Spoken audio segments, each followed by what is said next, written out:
Ok. Toma uno.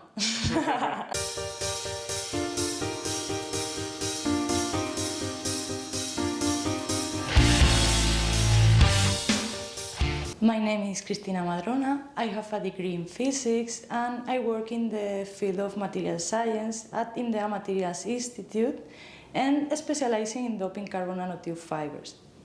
For the past 3.5 years, I have been working here at IMDEA Materials under the supervision of Dr. Juan José Vilatera.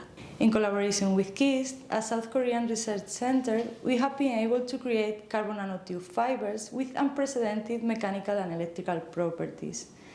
Our research is of great relevance as it connects the structure of these materials at the microscopic level to those properties. This project is particularly important because it could give rise to a new generation of materials with a range of mechanical and electrical properties far beyond traditional carbon fibers. These properties bring us closer to creating various multifunctional materials, meaning that they can be used not only in a structural way, but also functionally. For example, my PhD thesis is focused on doping carbon nanotube fibers to increase their electrical conductivity. If we can do that, we can create much stronger and lighter cables for new aircraft, where traditional copper wiring weighs tons.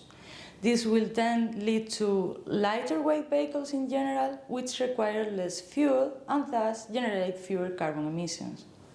As someone currently completing my PhD, it has been amazing to collaborate with leading research groups at an international level.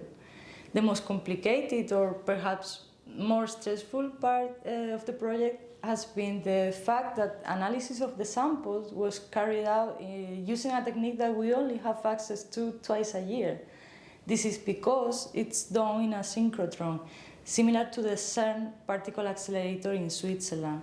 So you have to make sure that everything is correct and that the data you get is of high quality so that there are no surprises when you analyze it.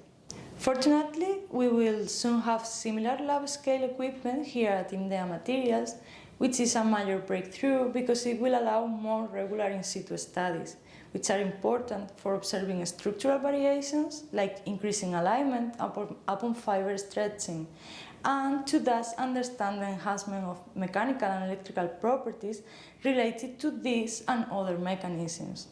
In addition, we use our own carbon nanotube films in batteries, and this equipment is very relevant in that field as well.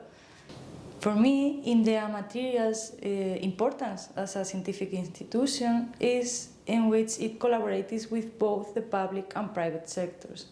This collaboration with universities, other research centers, and also with companies means that the study of our materials is not just aimed at understanding them at the scientific level, but also at applying them in the real world.